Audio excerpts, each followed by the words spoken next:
right. Good morning, good afternoon, and good evening, wherever you may be. Thank you for joining us. Another episode of Catching Up with Jacob. And Jacob, you heard from Jacob on the hot take, and he did a hot take with us early. He is severely jet lagged, and he's got to teach this weekend. So we give him the Friday off. So we're nice to him. So if you have any complaints against that, we're trying to be nice to Jacob, getting rested for Friday, Saturday, and Sunday. He's teaching this weekend. But we do have David Lister down in the South. David, how are you today? I'm doing great today. It's a beautiful day. Can't complain.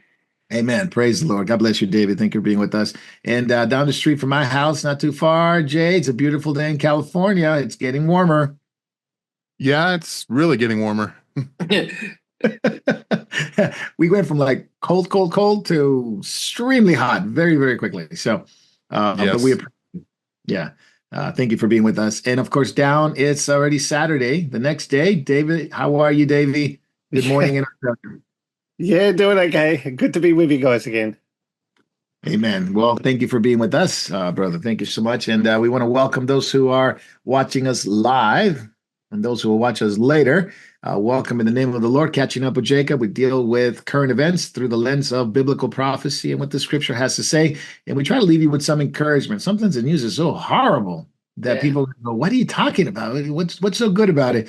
Well, for one, the gospel keeps going. Christians continue to disciple other Christians. That's good news. At least we ought to do that. And the Lord is coming, and the rapture and resurrection is coming. And so we do have a guaranteed victory. And so we rejoice in that. In the meantime, we make disciples, we preach the gospel, we let people know what's going on in the world so they can better be prepared, better informed, and better prepared. David Lister, you have a couple of announcements. Jacob's teaching this weekend, and anything else you got? Jacob is teaching at the Open Door in New York, and that'll be 7:30 Saturday night, and then he will be Sunday at the Open Door in Baltimore. Those addresses and contact numbers can be found on our website under About Us and Events. That's right. And then the following weekend, the weekend of I lost my date. The 27th, I think it is, or 28th, Saturday and Sunday. He's up in Greensburg, Pennsylvania, and he's also has a Zoom meeting on having confidence to serve the Lord in these last days. So tune in, something different. He said that was a real curveball title. Very nice. Thank you, David. And for more information, please go to the website. And you received a constant contact email that came out. Yeah. So if you haven't gotten it yet, go to the website, sign up. You'll be added to the list, and you'll get it. And you'll get all the information that comes our way. Jay, you want to tell our viewers where they can find us on all different types of platforms, but especially podcast? Absolutely. If you haven't already, you can find our Bible studies on Moriel Chapel. They're a great resource to catch up on old lessons. We're now going to be moving into a series in Jeremiah, so make sure to catch that one. That was the next book that we're going to get into. As far as podcasts, you can catch us at all the locations that you can get podcasts, whether it be Apple, whether it be Spotify. You can download our lessons and listen to them when you're on the run. When you're on the run, yes. Hopefully you're not on the run of persecution, but that seems to be looming. But if it's the case, you will have the podcast available for you. So everywhere you go, you can have it. You can also carry them with you. Davey, you want to tell them about some of the things that we're working on, especially Jacob's visit to Australia, but some of the USBs you're working on. And I know we mailed quite a few of them already, but we got new ones coming up. Yep. Well, Jacob will be in Sydney speaking at Sutherland Christian Fellowship in Kirrawee on Saturday and Sunday, June 7th and June 8th. And he'll also be speaking at the Brisbane Novotel at the airport on Tuesday, June 10th. So there'll be two sessions that day too. There'll be an afternoon and an evening session. If you'd like to order one of Marco's USBs, there's 700 teachings on there. Please email me at Davy, Davy, Rosengreen @gmail.com. And we're working on a new USB and updated one of Jacob's teachings, which will be available for the first time at the conference in Australia. So, which will be June. So there'll be an announcement once it's finished and once it's out. All right, very good. Thank you, Davey. And if you can go to the Moriel site, moriel.org, it's a brand new site that we've updated. It's not the brand new site, but it is new in terms of fresh, and it looks great. So let us know. We'd love to hear from those who are viewers to go to the moriel.org and tell us what you think of the website. I like to get people's input on that, but I think it looks great myself. And I like the some of the less complicated version that we have now, and that would be a great blessing. I heard a lot of people say they couldn't find things before. Now it should be easier. So if you have any questions, please go to the website, find us in the About, on events. You can email us, and you'll find different branches there in different missions, especially the missions that we are supporting. So praise the Lord for that. And also ministries like ourselves, Community Church of Devore, that are there, other ministries that are affiliated with Moriel. You can find them there as well. So what a great blessing that is. All right. Anybody have anything else? I think that's it. I don't think so either. I usually tell Jacob, let's catch up with Jacob, but let's catch up with David J. and Davey. David, we'll start with you. Ahead of the Passover season starts tomorrow, all the way to the 20th, from 12th to the 20th, the Ben Gurion Airport in Israel, it is packed, busiest day since October 7th. So people are heading there, even though there's no ceasefire. There's still Hamas is still in Gaza, and they're being uprooted now. Hezbollah is still there in Lebanon. They're being uprooted, but not quite out yet. There's still the threat of Syria with the new regime there. There's still the West Bank in Jenin are still fighting among themselves, and that can spill over into Israel. But yet, quite a few tourists, quite a few pilgrims as we head into Passover, and of course, and for the Christian church, they call it Easter season. But all that is coming together to a busy time in Israel. Your thoughts on that? Well, first off, it's against the trend of what's going on around the world that people are not flying as much because they don't feel so safe, and the instability that's going on in the world. But maybe Jews are thinking, hey, this is next year in Jerusalem. But look, every time I've ever been to Israel, a half dozen, I got to tell you, I always felt safe there. There was something about it. I felt, they were in charge and everything. Even when Jacob put us on buses and took us into the Rafah and down to go see the Jacob's well, you still felt safe. There was something about it, even though it was a bus that could survive a bomb attack and everything. But I never felt threatened or everything. So, and so I think maybe Jews think that about it. They have no other place to go too. This is their land, and they all say the constant never again. So, and I'm glad they're going there, and they have this fever not only for a revival of Judaism, but also many other things. Not only Americans, Christian going there. Muslims want to have the holy days they had, and then so everybody's reaching a fever pitch. That's very true. Very, very good. I want to ask Jay, looking back, we were there in Israel less than a month ago. We were there and we looked at the whole thing, what was going on there. Actually, we're going to hit a month now. Yeah, it's obviously April 4th, March 4th. Yeah, so more than a month ago, we were there. At least we started there. You started there way before I did. Looking back at it, not only the places we went, how sparse it was. Not a lot of people were there, not a lot of tourists, not a lot of security at the time, not heightened as it is now, because the Israeli security, IDF, is saying, even though it's Passover season, we're going to really tighten up just because they don't want to have a repeat of what happened not only October 7th, but 1973. But looking back at the time that we spent there and all the opportunities we had to go to places we never thought possible, what do you think? I mean, it was just the right time. It was the perfect time. I mean, the weather was absolutely glorious. Didn't have a lot of rain. It was cool, not hot at all. Even in the Dead Sea, it for some reason it wasn't that bad of a desert, and I usually don't like deserts. I think the one thing that sticks out to me is I can't even imagine the traffic that is going to go on in the next few days with Passover and this season. It is going to be. We were there when there was nobody there, and the traffic was horrendous. Like 405 parking lot, horrible traffic. I can't even imagine what it would be now.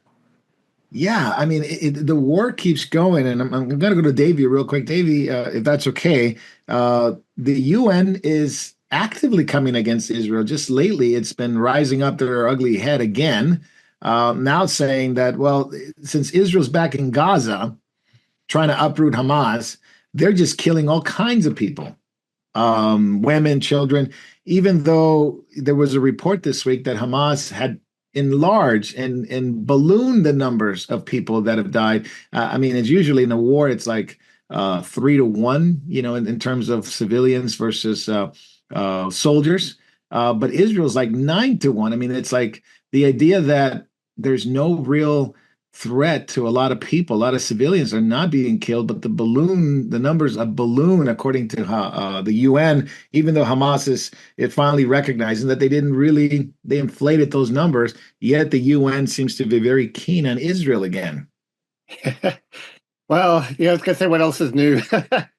The UN always seems to be going for Israel. It doesn't matter what anyone else is doing in the world. It's kind of like, they'll stay silent on what's going on, in Syria and all the rest of it. But yep, they've got to come up and attack Israel again. I know they got another, later on this month, they got another, what do you call it, session where they're setting aside 5 days basically to attack Israel, basically on the, I think this one's on the, on them wanting to, get UNRWA out, basically. But yeah, they're UN's not to be trusted. When you look at who's on the on the council there, and the board at the UN, it's kind of like you got all the bad actors, putting China, Iran, Oh yeah, they're all there. Yeah, a list of characters that are, South Africa still has a case against Israel for genocide, even though some of the numbers are highly, highly suspicious, I would say.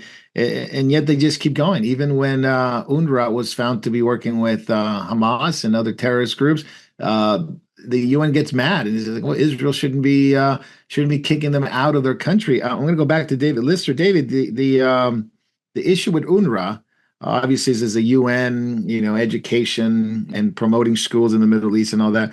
The UN is very upset that Israel does not allow them to be in Israel. They kicked them out of Israel. They gave them a notice, basically, they'll be closed in 30 days.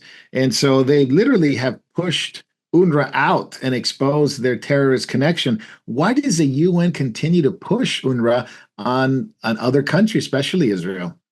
Well, first off, if there's ever anybody to hate by the UN, it's Israel. 98% of the votes all go against Israel. And so the UN is always a targeting Israel. UNRWA was caught red-handed, allowing Hamas to work not only within the confines of these staging places that were supposed to be neutral, but they also had stashed weapons and munitions all around so that they would be ready at the when Israel attacked. So Israel just rightly kicked them out. I mean, and you should, because they're no longer neutral. They're now active participants with Hamas, just like we found when Israel attacked northern Lebanon and attacked these other places. You're finding that they're working hand in hand in schools, in hospitals, in every place. So Hamas just contaminates everything that they touch, and the UN is contaminated with a fever to support Hamas for some reason, other than they say they want to be neutral, but they're not. They're active participants. And look, they have the same problems in Africa. The UN soldiers many are accused of raping and women, of murdering men, children. It's the United Nothing is exactly that. A United Nothing. It should be, we should get it out of the United States, as far as I'm concerned. Your thoughts, real quick, David. They're not a big fan of Trump because Trump's not a big fan of the UN or UNRWA. He's been very vocal, and even his administration, for Peter Hessek to the new ambassador Mike Huckabee, they've always been suspicious of UNRWA. Obviously, they haven't pulled totally the plug on it, but they've lost all credibility. They don't like America either, because it seems like America is always not only seems to be on the side of Israel. I'm not saying all the time because of the previous administrations, but at least this administration it's also against UNRWA and what they've done. David? Oh, do you ask me how? I thought you said maybe on that one. Oh, no. David, listen, I'm just going to stay with you just for that particular subject. All right. To ask again, because no worries. No worries. It's the issue with UNRWA and the issue with the UN. They're not particularly fond of Trump. They're not particularly fond of this administration because they've been very critical of UNRWA and the UN as well. And even though previous administrations have been, as best you could say, very tepid, and they didn't want to touch UNRWA. Certainly, Obama was very for it. Biden seems to be very for it. But even the Bush administration never really dealt with the fact that there were some real problems with UNRWA. But definitely the UN has issues with Trump and his current administration. Huckabee, Hexek, has all been pretty much outspoken against UNRWA. Well, they have to, because they hid behind children and education and all these good things, but they never really did them. They never really accomplished anything. And so Trump doesn't like the UN. Look, he put Nikki Haley in there, and she spoke out wonderfully. I'm looking forward to if we get the Miss, I think it's Stefanik from New York. Now that they've got the majority back in hand there, that she'll get in there and she'll voice Trump's opinions, and they don't like to hear them, so he doesn't like them. No love lost. No love lost. and look, I remember going back to Daniel Patrick Moynihan. He spoke out of him back in the 70s against the UN and what it was doing, and it hasn't changed. It's only gotten worse. It's not really living up to what its goals were going back to Hoover. And him wanting to have world peace and a new world order. Well, there's a new world order, but it's violence and war. Yeah, there's no peace. I'm going to go to JJ real quick. The expansion of the uprooting of Hamas going into Rafah, the things that they found in Rafah, and obviously more things now. You got the Philadelphia corridor down by Egypt. You got the Moriel corridor. You have another access corridor. So now we know quite a bit of what Hamas was doing. They found tunnels underneath schools and stuff like that. It isn't supposed to shouldn't we vindicate Israel, the IDF, and even if you don't like Israel to a certain extent, if people don't like Israel, that's fine. But the reality is you have to realize that what they've been saying for a while has been true. It's been proven true. Not only UNRWA, not only this what's been found in Rafah and the Philadelphia corridor, the tunnels, the aid and support of Hamas. It's all been true. Yep. I think there's a certain segment of the population that will immediately go, well, you say that it's true, but that's on the media, and the media is controlled by the wicked Semites. The anti-Semitism rhetoric, it's like it goes back to the old adage, who are you going to believe, me? Me or your lying eyes? Yeah. You can't make this stuff up. I see that the temperature of anti-Semitism is just being turned to a boiling point. Yeah. You could show people evidence that the Palestinians had a secret Epstein Island underneath Palestine, and they would still say, no, it was Mossad using the Gazans. It's gotten so crazy. I mean, even when October 7th happened, I've had even friends of mine, they're believers. I don't make fun of them, but they bought into the same rhetoric that was being paraded around, that Israel actually was behind the October 7th. They actually paid Hamas. They actually, allowed Hamas to come in and pay them in order to kill their citizens in order to start a war. I mean, it's like a movie. I mean, literally. And instead of, the sad part is, Jay, instead of siding with the fact that there were innocent people that died, women and children that died, they were horrifically burned. We've seen the hostages and the stories. They still sided with this bizarre idea that Israel made it happen, and they never once complained that Hamas was killing Jews or they killed Christians. Obviously, Hamas has done both, but they never rose their voices against Hamas. Any other country in the world that had their citizens killed, if it was the United States, well, whatever country that would be, it would have a full scale invasion with aircraft carriers. And yet, when they decide to go in and try to capture the people that killed their people, the whole world says, "How dare you? How dare you fight these poor suffering Palestinians?"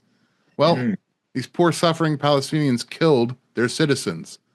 The government's main The government's main objective, its duty, is to protect the citizenry, to defend them, and in cases of this, they don't hold the sword for no reason, to avenge them. That's right. And it's Romans 13 again, right? Romans 13. It's interesting how some Christians, they're quickly to post things about Romans 13 when it comes to, you got to listen to the government and this and that. And but when it comes to defending and protecting your people, which Israel has been doing, protecting Jewish people, Arab people, Christians, both Arabs and Jewish Christians, they don't seem to like Romans 13 much. They don't seem to like it that much when it comes to that. I'm going to go to Davey. It's a real spiritual battle because we're seeing people that have been friends with us that are seeing Zionism as this enemy of the whole world.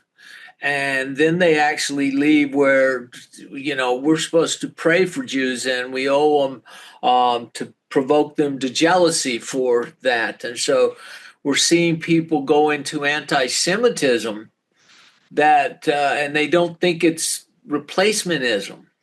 I'm going to come back to that. Oh, sorry. I'm going to come back to that real quick. No worries. I'm going to come back to that because I do have a whole section on the anti-Semitism. Not a whole lot, but I think it's important to talk about it because it is connected. But I am going to go to Davey Rosengreen. Davey Rosengreen. You guys need to change names. We'll call somebody Paul or Ignacio or something Just like hey that. you or hey me. Yeah. I want to ask you, Davey, your thoughts on the protests in Israel. And this protest is kind of unique. There are protests even by ex-hostages that have come back to Israel. These are the hostages that were taken October 7th, spent some 400 days in under the yoke of the Hamas. They weren't killed, praise God. They came back, and now the protest is you're attacking Hamas again. You're going into Gaza, Israel. Please stop. We need to save the rest of the hostages. And this is promoted by a lot of young people, a lot of people that do want the hostages back. And it's a very, very difficult thing, catch-22. But the protest seems to continue on. They're getting bigger. Ex-hostages are saying, please, Mr. Netanyahu, stop the attacks on Gaza. We need to get our people back. What do you think of this? It's hard to really find the balance, but nonetheless, somebody has to. Yeah. In many ways, look, I can understand why they're protesting. People like that I'm talking about, I can understand why they're protesting and all the rest of it. And it's the same thing. Look, most people do want peace. Most people just want to be able to live their lives out peaceably, have a normal day-to-day life. They want that peace and security. But the fact is, look, Hamas is an enemy. And as much as people may want peace and safety, it's kind of like you have to face reality that they do have an enemy. Israel does have an enemy that is intent on their destruction. I can understand people wanting their loved ones back, wanting the hostages released and that kind of thing. We are in a war, regardless, we're in a spiritual war. And look, there's always casualties in war. It would be very hard for the government. They're in a kind of situation where it's very difficult for them to win. Never going to be able to please everybody, You can't please everyone. So they've got some tough calls to make. But Hamas really needs to be dealt with. That reality has to be addressed. You cannot live side by side with an enemy who is bent on your destruction.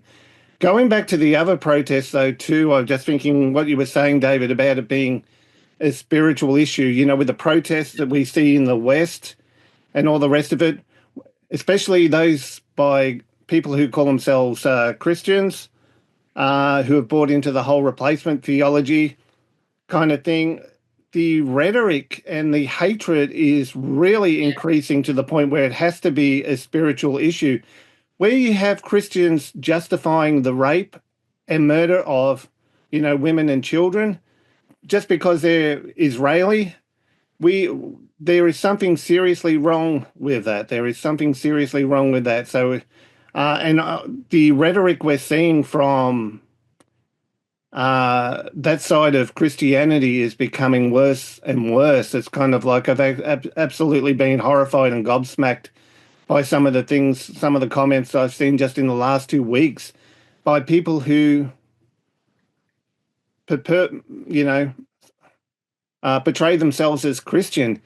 You're actually going to justify rape and murder? I mean, how can you justify the rape and murder of anyone? It's So, yeah, we've really reached the point, but the people in Israel, I can understand, they just want to be able to live in peace.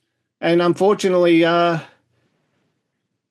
they may buy into the one who comes along and offers them that false peace and security. You can see how they would accept a deal which may look good on the outside that's going to be to their detriment in the long run. You can see that. Yeah. David, I wanted to ask you this. Netanyahu visited the White House, and a lot of things were said, and it's a good thing. They did discuss a new Middle East, and this is something that has been coming up a lot, a new Middle East, because the Abraham Accords, which were back in the previous administration, was derailed to a certain extent, October 7th and the war in the Biden administration, and of course, and what happened with the election. They seem to have stopped that. But now it's resurging again. October 7th sort of reminded us that no matter what, there's still Islam has a real hatred against the Jewish people in the land. And by their own admission, they want to uproot them from the river to the sea. So him being here and talking about the hostages, talking about the new Middle East, talking about some kind of process that will bring us back to the Abraham Accords, all very interesting. Hostages, new Middle East, bringing us back to the Abraham Accords. Your thoughts on all of that? It was quite interesting. Trump basically was saying, we're going to get them back. We're going to get them back. And I'm not sure if it's empty promises, but there is one American there, Eden Alexander, that needs to come back. So as well as the others. So anyway, David, your thoughts on the meeting there? Well, it was good that he came.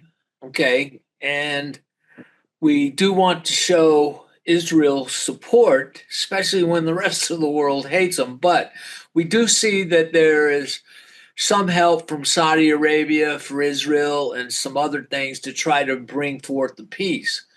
And then also at the same time, you've got, I'm sure it came up about Iran and Israel. And so if we can take that piece off, that chess piece off the board for Israel, they could maybe enforce a peace. And but with Davy's question, how can they let this go on? Well, what happens is all these people that are spiritually being seduced by Zionism is bad and Jews are bad, and leaving a Christian thought, is they make the Jews participators in genocide. You know, they make them something worse than what they say the Hamas is. They're just fighting. So they rechange the outlook on them, and they become spiritually seduced. But with Netanyahu there, I'm sure he was assured by Trump that he has his back, and he's willing to help and do what he can to get the hostages back. And he tried, but Hamas knows giving up them hostages means the end of their. They really truly believe it's the end of their army and their end of their power there. Yeah, I'm going to say with you, David, Huckabee gets confirmed. Yes. 346, a lot closer than we thought. Yeah. The Democrats, only one of them voted for him, was just John Fetterman from Pennsylvania, your old state of Pennsylvania, Yeah. the only Democrat to vote for him. But one of the things they had against him, he's an evangelical Christian who believes in Israel's rights to the land according to the scriptures. And he is what they labeled him a Zionist. He's a Christian. He's supportive of Israel. I mean, it's almost like he's got the three black check marks and he's a conservative against the Democrats. But he's the first devout evangelical Christian ever to become American ambassador to Israel. He's non-speaking Hebrew, so it's an interesting choice. But your thoughts on him? I know you've had a mixed bag about him, but give me the good side and give me your concerns. Well, the good side is he truly, truly wants to see peace in Israel. He does love Israel. He feels as a Christian, he owes them the debt to provoke them to jealousy, for thanking them for bringing the gospel to the Gentile world. So there's that part about him. But like I said, now that he's in politics, maybe he'll have more discernment than he had in the world with false teachers. So charismatic, things like that. He's a likable guy. Hopefully he can be effective, and over there, I'm sure I don't know did they move during Biden, did they move the embassy out? No, it's still there in Jerusalem. Well, I'm sure he'll love that, being in Jerusalem. He said he's been there hundreds of times. He's taking Christian tours. He's taking other believers. I mean, he's, perhaps we should send him a thank you for Moriel, saying thank you for, standing with the Jewish people and stuff like that. But, absolutely. So he's on the right side of history. And, I look forward to serving in the millennium with him and stuff. But so he's, I hope he does well in negotiating and helping there. So definitely. We'll take him seriously. But look, Christian, black mark, like you said, Jew lover, check mark, conservative, and trying to be a politician from the U.S., another check mark, black. So we'll see. May God help him. Yeah. That's the one card that he's got, that in prayer he can come to the Lord and ask him for wisdom and help to bring about his plan for the land. Yeah, it was brutal. It was very bitter. The attacks on him, brutal, bigoted. It was just awful. And you could see, not to derail the subject into what the Democrats think using Christians, but you could see it just seeps out of them, out of their pores. It's like, oh, like almost a demonic thing, this brutal, bigoted attack. And I would say I've never met him, but basically what I've seen, he's a very nice guy. Even though you not like his politics, you got to admit he's a really nice guy. Yeah, he is a nice guy. But you know what? Nowadays, I expect nothing less from the Democratic Party than venom and hatred. It doesn't matter. They're just against it. I'm the against it party. Yeah, I'm just against if you like it, I'm against the party. That's right. Exactly. Jay, I'm going to go to you. what Huckabee said was interesting. I want to lead into the anti-Semitism. He says he's infuriated how much of the world and the media has turned against the Jewish people. Yeah. It says they have seduced young people in universities. And he says, I'm going to get very clear. He says, I'm going to be very clear. I'm a Christian and I stand with the Jewish people. And I believe the Bible. And we're grateful to the Jews who give us the Bible, make it very clear that he loves the Jews and the Jewish people. And God has chosen to bless them. That is an interesting take from a politician / ambassador / Baptist pastor, which we can't forget the fact that he's actually an ordained Christian pastor as well. Yeah. Oh, yeah. That's another check. That's an extra special check. Yeah. The fact that Huckabee is supportive of Israel is probably the reason why you have the Democrats hating him so much. Yeah. The reason why he has the idea that there is a place for Jews in the world, a nation to call their own, and that they deserve to defend it, is probably why most people in the world, in the universities, hate him. I don't understand the amount of anti-Semitism in the world other than through the lens that this is almost like, for me, it's like someone going out into a field and beating so that all the locusts eventually leave the field and go somewhere. I see the rise of anti-Semitism as a herding of Israel back to their homeland in a way. Yes. So it's only natural that you see this anti-Semitism like a cancer growing in every single country. They've imported it. In fact, they encourage it, and they subsidize it with government money. So why are we surprised by it? And why are we surprised that the universities teach it? Yep. Yeah. Yeah, the principalities are absolutely going haywire on this.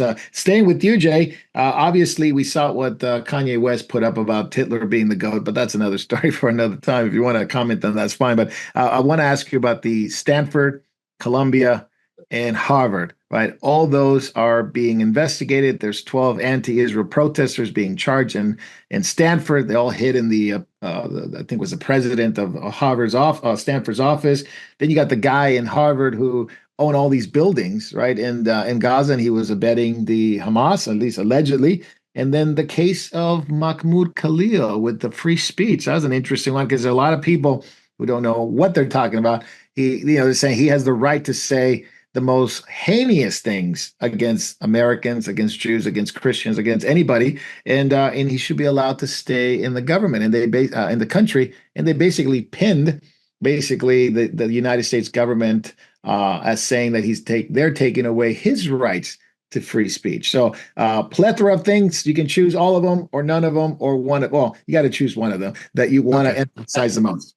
Okay, hold on one second. Yeah. I'm just There it is. It's a new one. A renewed one. There it is. This is the Mark II. It's even more powerful than the Mark 1. 2.0. So, yes. I want you all to listen to what I have to say right now. Imagine if you were a foreign entity that wanted to infiltrate and maybe influence people in the next generation of America. Well, where would you send your agents? Would you send them to corporations? Probably not. Where could you cheaply send them and house them? Universities. That is where you can actually infiltrate and cause the most damage. Because where's the most unwise people on earth? Universities. Where do you have sympathetic people that you can pay off? Universities. These are people that failed at everything else, but they'll take some money for to help with their stipend of lifestyle. Yeah, if you can't do anything, you got to teach. I think that the people that everyone is up in arms about are probably, I'm just speculating. I'm saying that it's possible. What if some of them were foreign assets?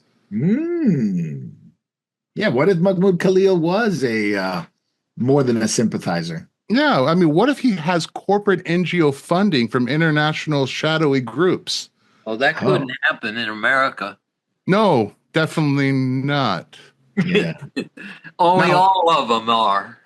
but bring up the case, Jay, of the free speech thing, because I think people get. I've seen Confused. Christians get really confused about this issue. Oh, you should just let them speak. Let them, if you shut them up, then that's infringing on the free speech, and we don't want free speech to be curtailed. So, yeah, Mahmoud Abbas, Mahmoud Abbas might as well be Mahmoud Abbas. Mahmoud Khalil should be able to say those awful things. Well, it's crazy because if you're not a citizen, you don't really have freedom of speech. You're not granted the rights of everyone else. Just like you're not going to get Social Security if you've never paid into it. Although we kind of bend the rules on that one. Yes. Well, The Democrats idea do. of freedom of speech from people that do not have freedom of speech in their own country is laughable.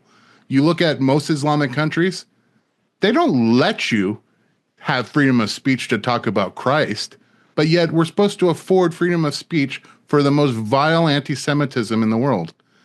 A citizen, I give them full reign to make a complete fill in the blank of themselves.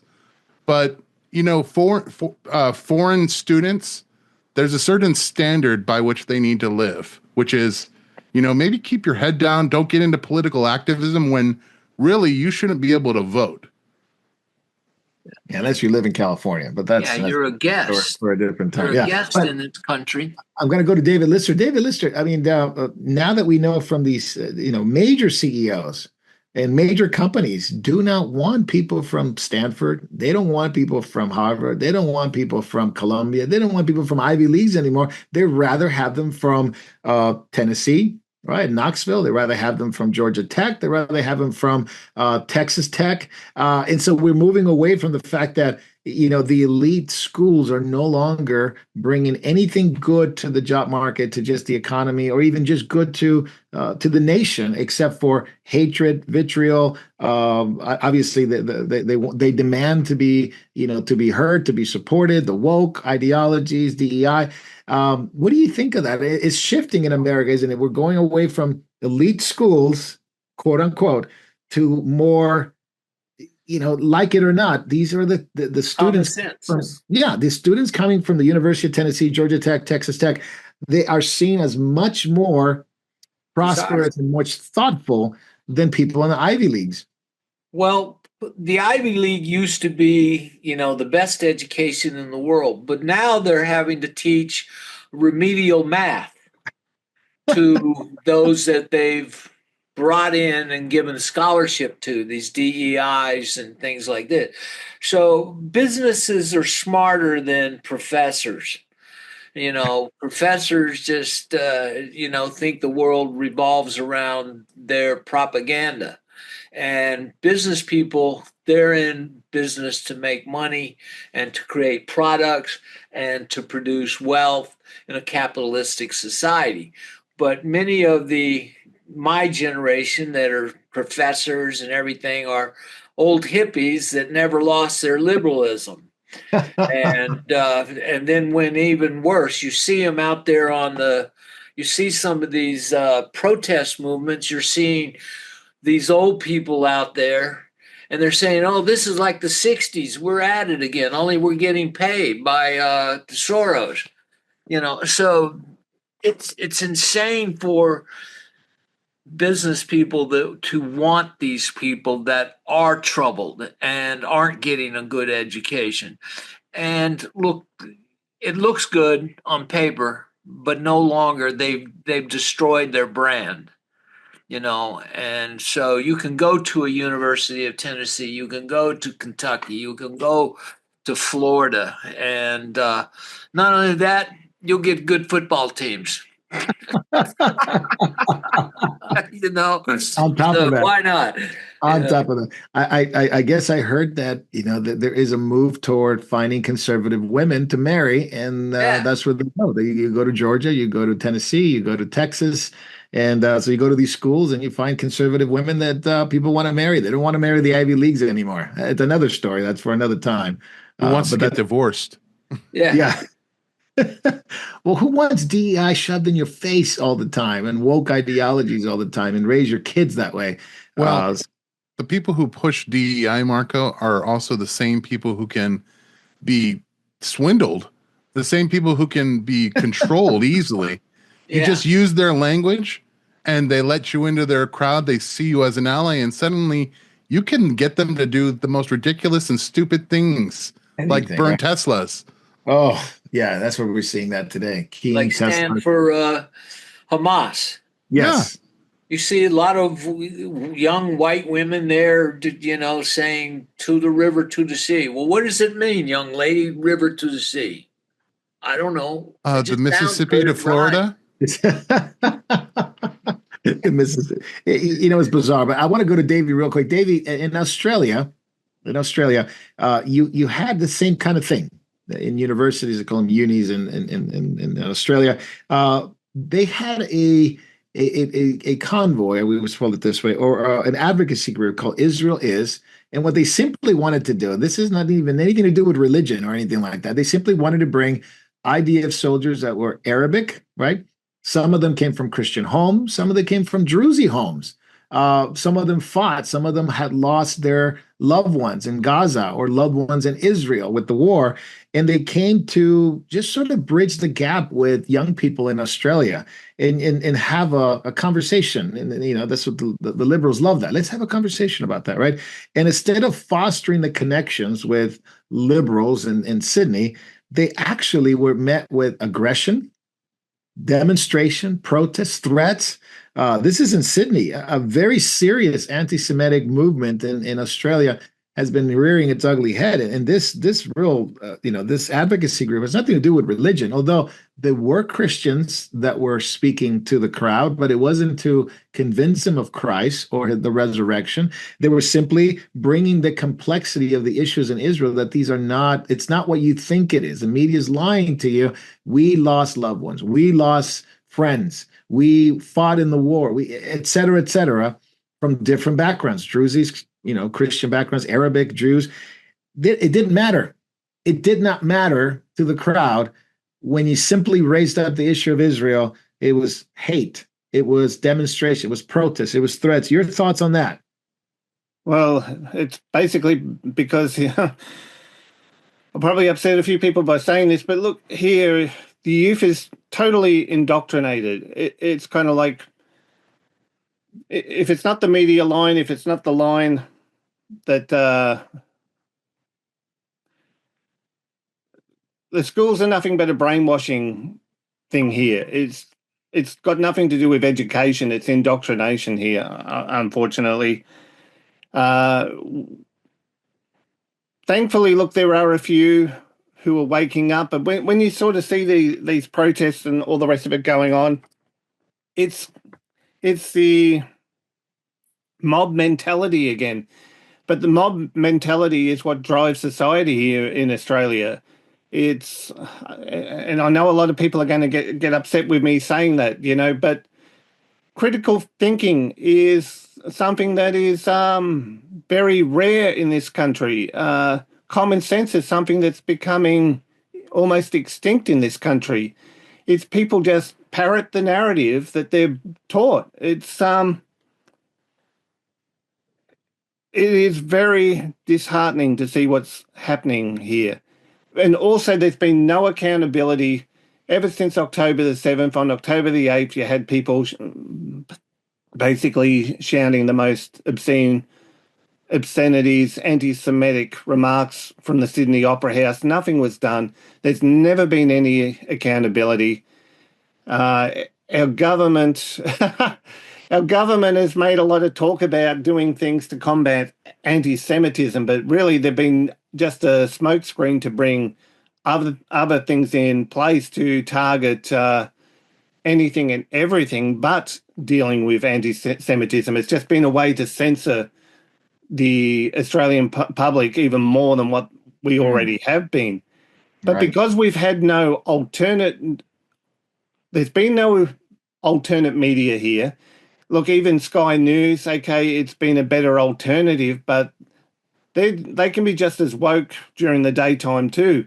And they're also getting more and more compromised too. They're becoming less a trustworthy source to go to as well. We really haven't had that you're fed you're fed a line pretty much day one. We're not much better than communist China, and I know a lot of people are going to hate me for saying that too, but it's a reality. Thankfully, I think things like this will backfire. I think it's starting to backfire. I think a lot of younger children are starting to realize that when I say younger children, I'm talking teens, they're starting to rebel against it. It's kind of like, okay, it's become pretty much, what do you call it, criminalized here now to state certain biological facts. But children, well, let's just say the teens are kind of realizing, a man's a man and a woman's a woman. And they're starting to realize that they're being sold a bill of goods, and they're starting to look elsewhere. So this is where the Christian voice needs to be there for them and help guide them through this minefield of total misinformation. But you look, it doesn't surprise me what's happening. It's disheartening to sort of see. And the fact that this event that Israel was holding, they held it in Melbourne too. They did. Good. Yes.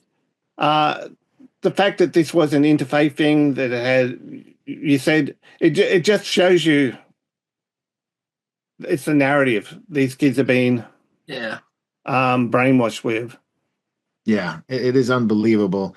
And it's blinded by hate. I mean, they wouldn't even let them speak. They wouldn't even let them, the left is so, adamant about like, oh, we have a conversation, hear our side. We want free speech. We want to be heard.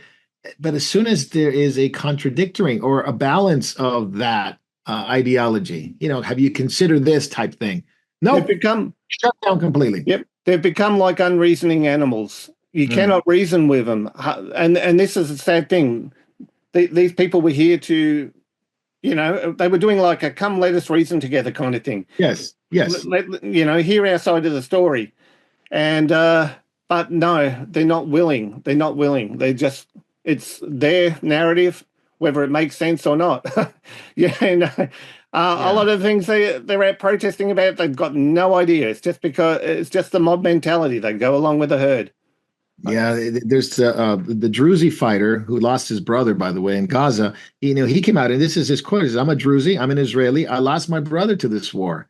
It hurts. It hurts people that shout at me, not knowing anything about what I went through or what my family went through.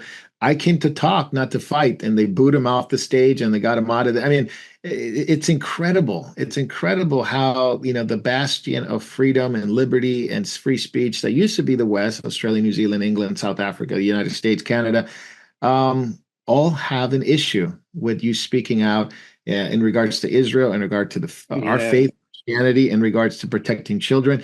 It's like like you said, David, earlier, that spiritual, like, blindness has come over, and then there's no real reasoning with them.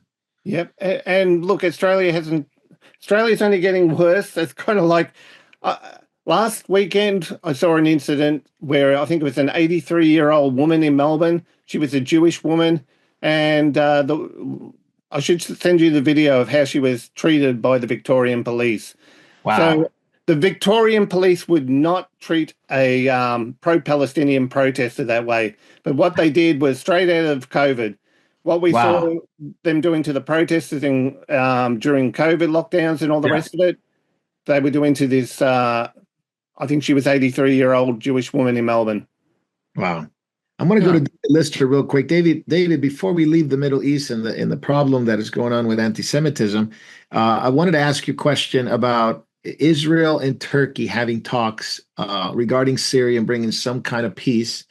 Obviously, the EU wants Turkey very much as part of the European world, so there's that aspect of it. And also Trump sending his envoy to Iran. Actually, it's not going to be in Iran. It's going to be in Oman. And they're going to have talks about the Iranian nuclear program and how de-escalate that and bring some peace. And it looks like Trump's been very busy, because he also sent the same envoy to go talk to Putin today about a peace deal, at least a ceasefire with Ukraine. So 3 things on the table. You can handle all 3. You can do one or the other, but peace is in the air, seemingly. Well, yeah, Well, he's plus, you've got Russia, you know, Russia, he's given a few weeks to get to the peace table. And Russia and Putin thinks he's trying to get his best position, grab as much as he can before he has to come to the table. But he doesn't have months. And Poland, Germany, they're all saying that he's got to come soon. It's weeks, it's not months.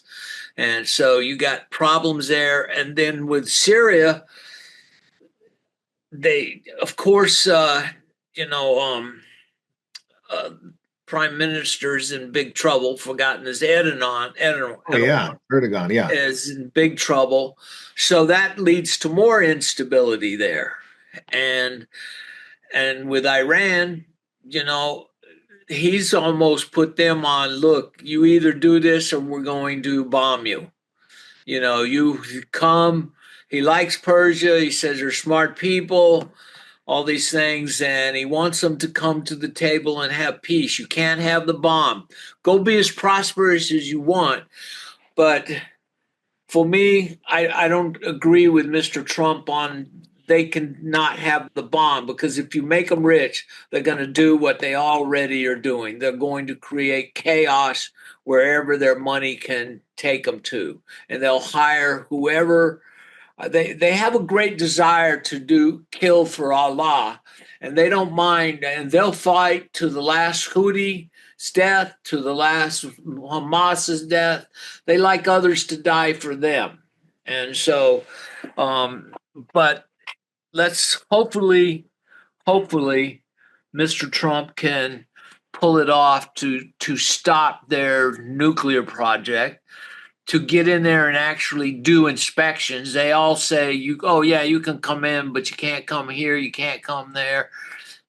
So he can't do it no longer. So supposedly they're not too far away from having a nuclear bomb. And actually they say they've got six missiles ready to be able to deliver a nuclear weapon. So they know how, they have a lot of knowledge right now. So I think they're going to have to make a choice. I could see Trump allowing either Israel to go in and take them out, or he'll take them out, and provide protection for Israel. So problems. May the Lord help Trump and give him favor in this and bring peace for at least for a while. Yeah, you're very right, David. I'm going to go to Jay real quick. Jay, those three topics of peace that we talked about. It seems like Steve Witkoff, which is the envoy, the special envoy for these people. He's very busy. He's in Russia today. He's in Iran tomorrow, actually in Oman, sorry. And he's trying to get these done, trying to get peace done. They're influencing the Turkish-Israeli talks to get a peace deal there, even though Erdogan is on very shaky ground, as David pointed out. What are your thoughts on that? Because it seems like there is an external and internal threat within Iran, because they've been telling the Khomeini, you got to get this deal done, because you're going to get toppled if you don't, because Iran is in shaky grounds already economically. Their tentacles have been almost ripped apart, the Houthis, the Hezbollah, and Hamas. Do you think there is a huge pressure on Khomeini to, it may not be what he wants, but to at least hold off the attack from either Israel or America? I mean, if we go by what usually happens, he will come to the table. There will be some sort of agreement, and like David said, he'll just continue everything in secret or under the radar.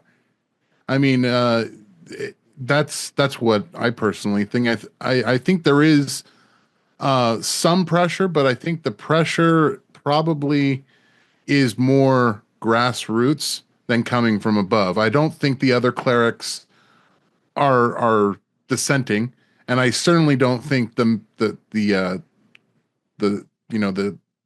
bureaucratic apparatus of Iran is necessarily criticizing him either. I think the people, there's probably a groundswell, but how much freedom do the people have to say these things in public or to act down on these things? I don't think there's a lot of power that they have. Yeah, I don't think there's any real rights or freedom of speech in Iran to say anything negative against the Ayatollah. But at the same time, Jay, I wanted to ask you about Russia because there's also that potential danger there that because of Europe, because of the UK and France pushing, and even the Canadian Prime Minister saying that France and the UK should use their nuclear weapons to defend Ukraine. Can you imagine that? There's a huge push right now for Witkoff to get this ceasefire done with Russia. I mean, he's meeting there today. Hopefully, things come out of that. But we're living in such a world of turmoil because it's a balance. It can go one way or the other. We can have a war in Europe, bigger. This is the biggest war in Europe since World War II, and a huge one in the Middle East. And seems like America's right in the middle of it. This guy Witkoff, very busy man. He's trying to get this deal done. But your thoughts on that part, Ukraine, Russia, and the push there?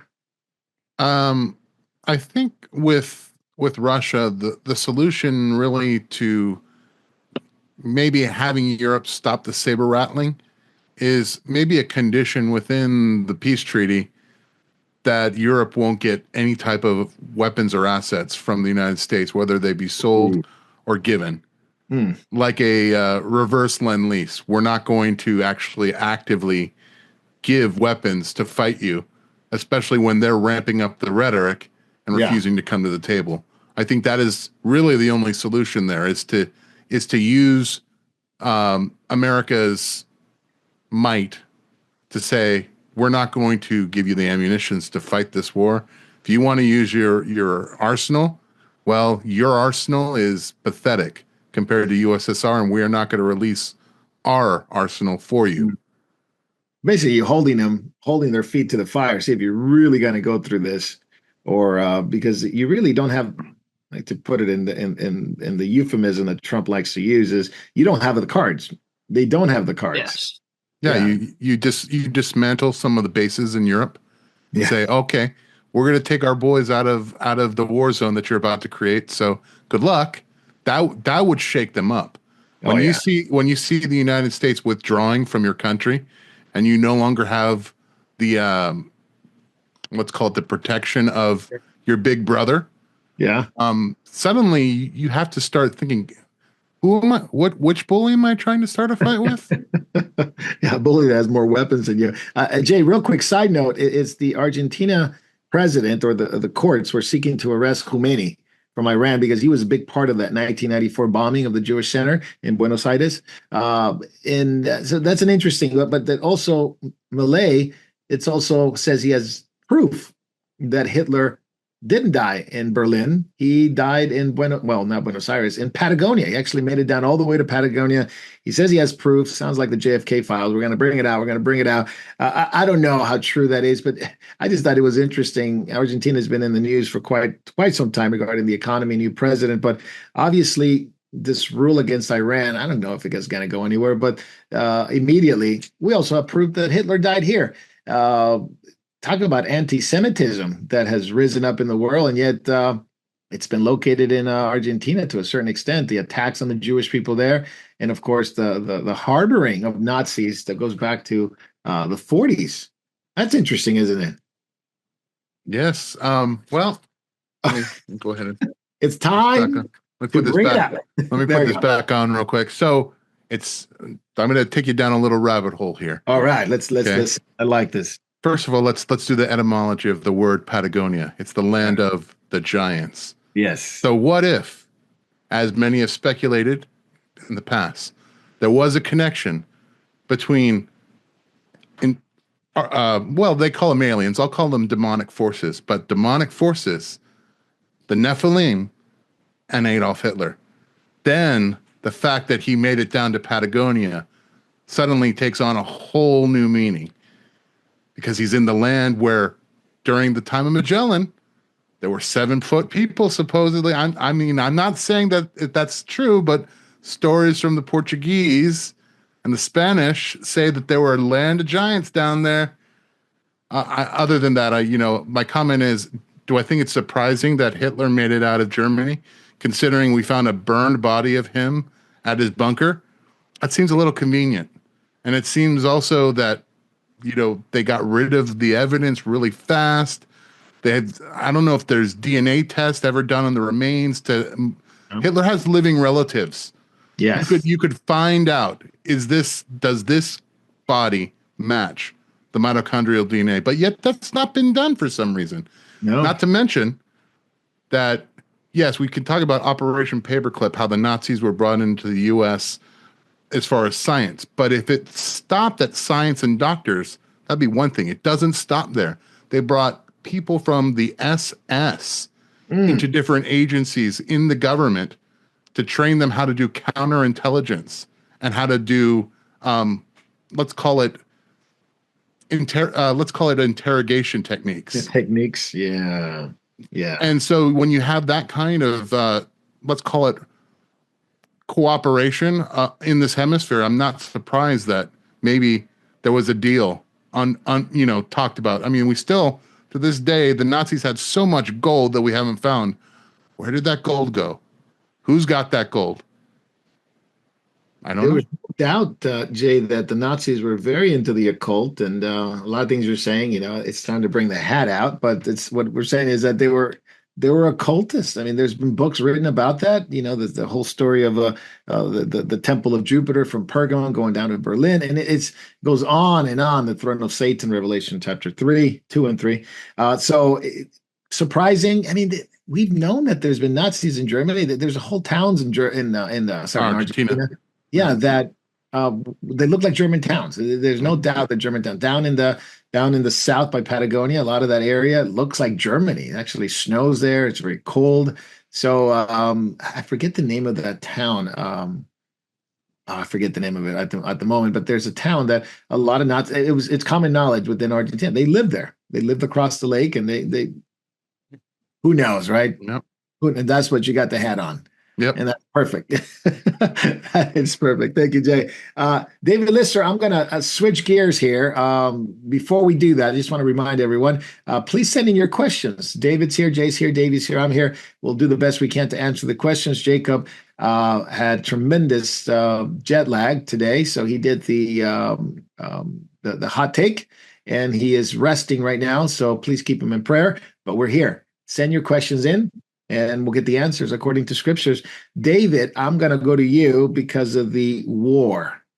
Not the war in Ukraine, not the war in Middle East, not the war that seems to be heading over into Syria, that it's been very bad right now, but a world war, the economic trade war that's been going on. And Trump just obviously he brought the reciprocal tariffs. Jacob talked about that. So when we hear the hot take, you can see more about that. But he also announced a 90-day suspension this week against specific countries that are not retaliating against the measures that the U.S. has brought to counteract the horrible trade deficits that the U.S. has had for quite a few years. But it seems to be this is geared toward China. This is where it's coming to a head. China added more tariffs to the U.S. U.S. added more tariffs to China, and back and forth. So take us down that hole. I don't want to say rabbit hole, but take us down that road where you see where we are and where it's going relating to China. Okay. There's an old song by YouTube. I'm not a fan of YouTube, but they say war is waged for the gold. Okay. And so that's very much been true. So when you have peoples whose nations are starting to fall apart or not, or one is rising too big, then other enemies can come together and fight them. Now, Mr. Trump is not trying to go to war. They call it a tariff war. But if you remember when he was in the first time he had this tariff war, the stock market fell 20% into correction, but within 3 months it was up 40%. So he's not wanting a war. He's wanting people to be prosperous, to have prosperity without the war that U2 says all wars waged for gold. Now, but at this time, though, a little bit different situation for the Chinese. They're in terrible financial trouble. Their housing, they're approaching their 2008 situation. They built and they built and they overbuilt, and now the prices have started falling. And people that bought houses, the Chinese people that bought these houses, condos, or council house, or whatever you want to call small little apartment, we would call them here. Yeah. They had this feeling that they were rich, that they were owning something. But you bought this house for $2 million, and now it's worth $1.4 million, and you're still paying $400 a month for it, and you only can really afford maybe $200 a month, so you don't feel so rich anymore. And so what's happening is their economy is deflating. All right.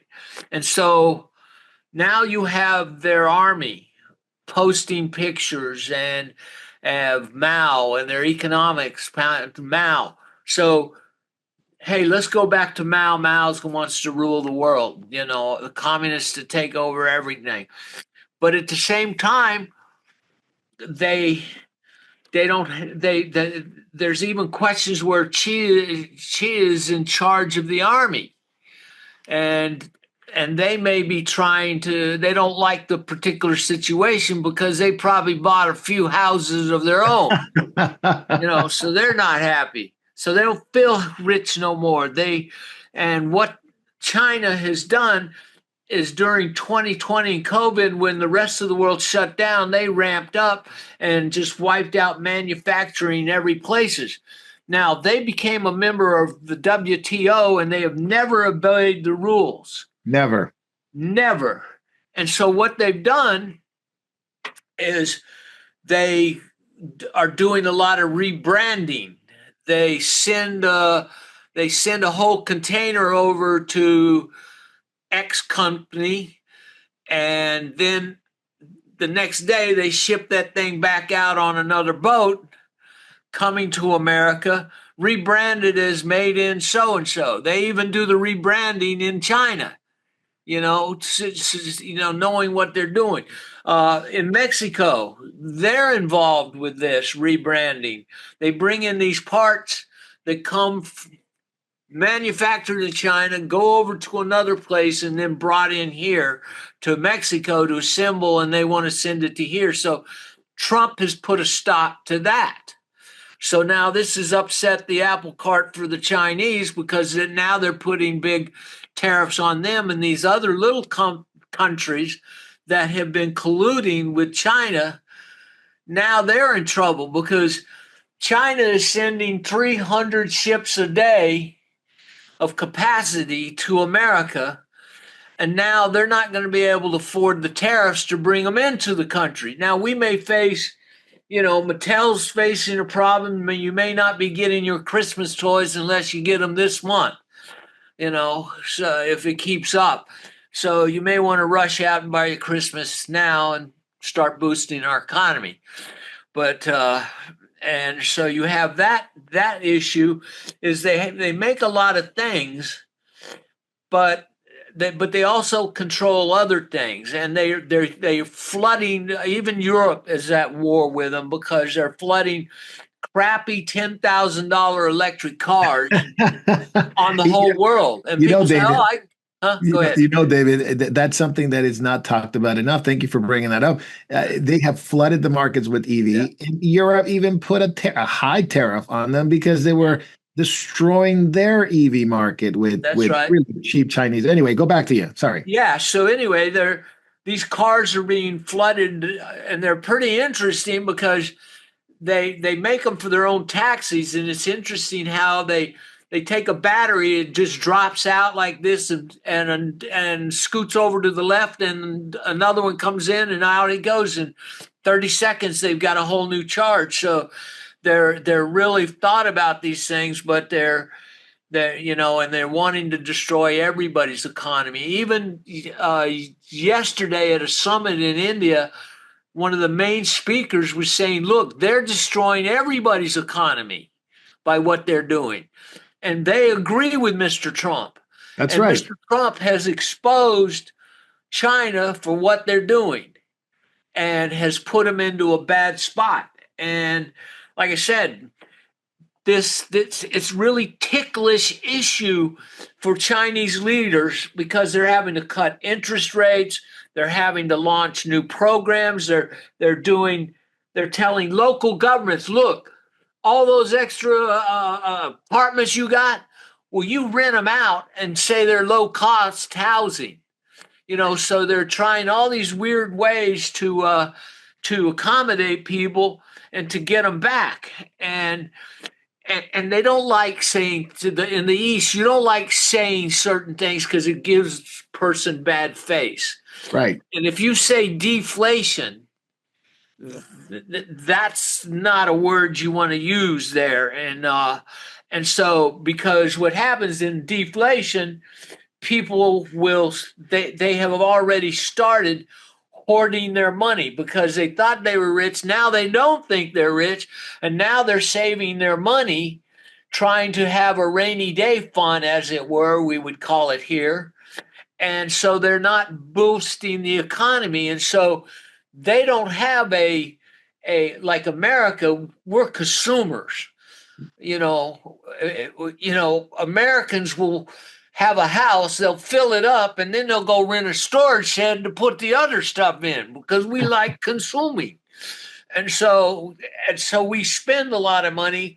And so they're being wise and trying to save their money. And so that further makes them not consumers. So all these ships they're sending to us, they're not going to be buying those goods. So there's nowhere in the world these goods can go.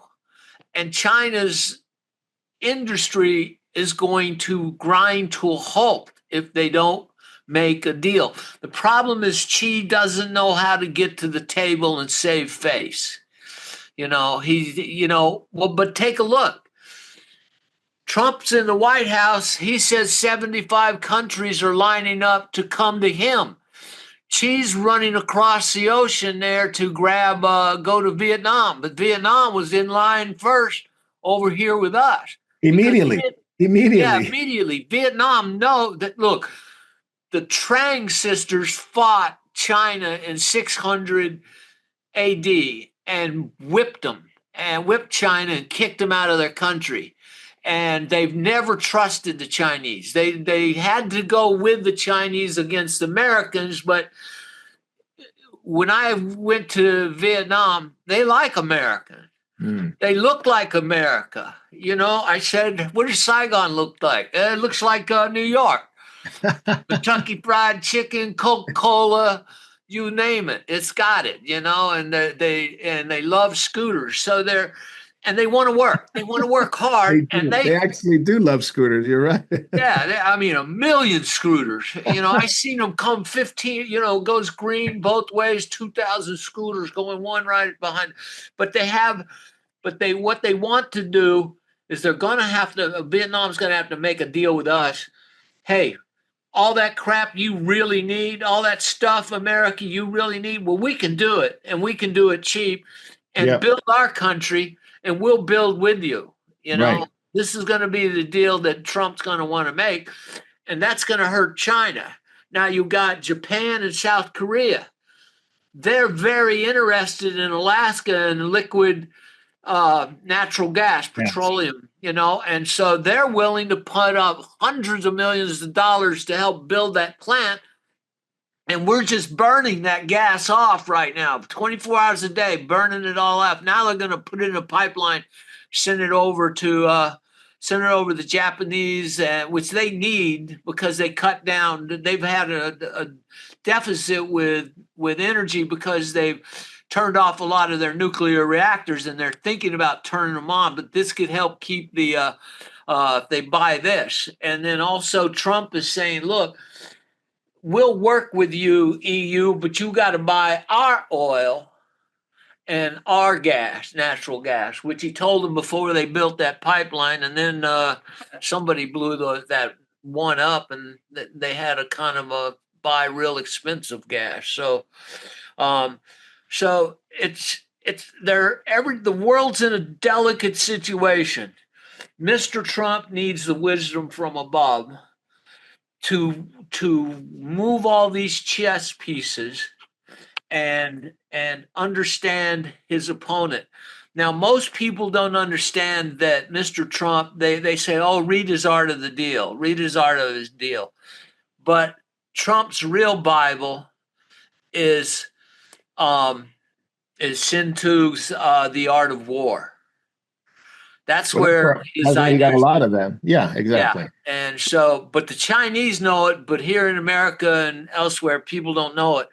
But look, Trump wants prosperity for everybody, and I hope he can do it. I hope things can turn around and we don't go to war. Nobody wins when you have wars. People die. Yeah, And things absolutely. go really bad. But even, in war, if you're not in the war, you can supply the people going to war and make money, And so that's a terrible thing, but let's pray for Mr. Trump that all these problems, all these chess pieces can get filtered out, and he's got so many people coming. He's going to be hiring law firms that are friendly to him, and he will be given the deals he wants with the various countries, and they'll negotiate them. So he'll be able to hopefully get through these 75 countries. And if things start looking really good for the first 5 or 10 that come out with good deals, more's going to get in the lineup, and China's going to have to make a move. They're going to have to do something, because they do not, what they want to do, many people say, well, they can crash our treasuries. Well, you can't crash our treasuries and you got a lot of them in your pocket.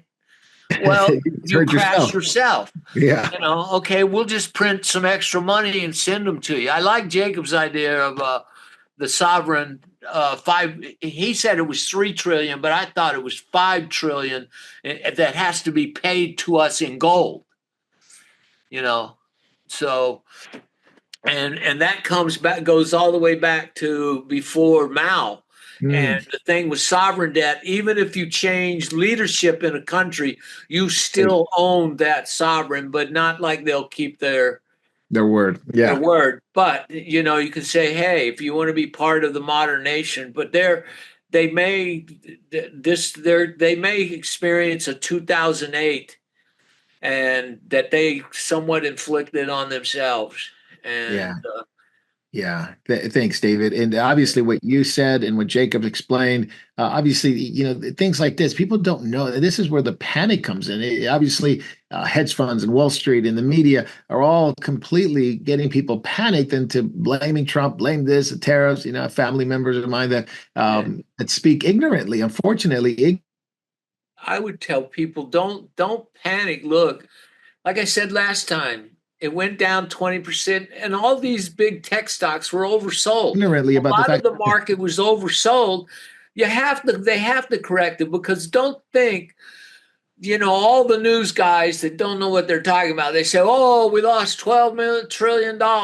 Well, where'd the 12 trillion go? It went into somebody else's pocket, but there was a lot of short selling.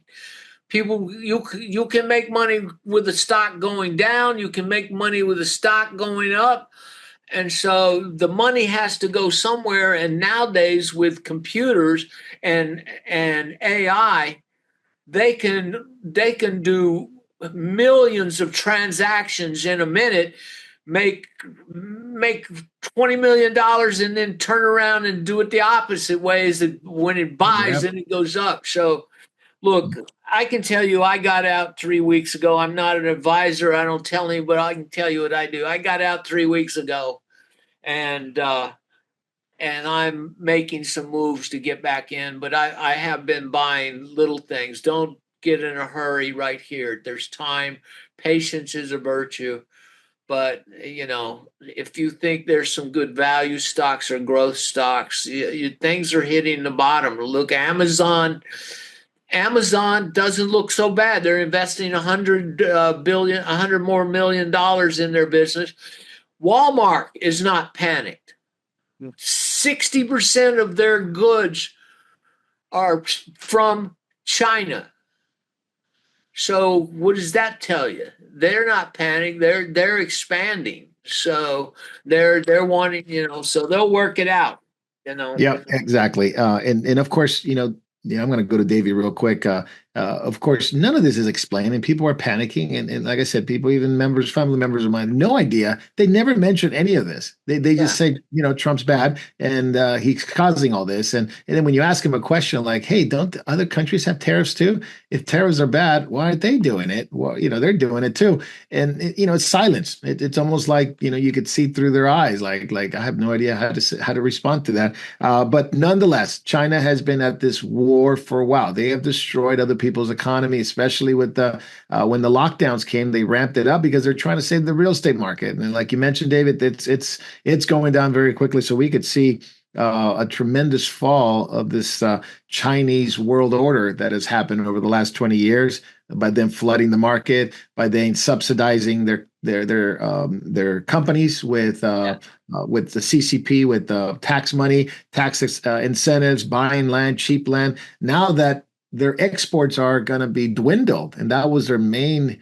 source of income. It's not real estate. That is their income. Yeah, it's export. They use that money to buy supplies and minerals to make the cheap crap.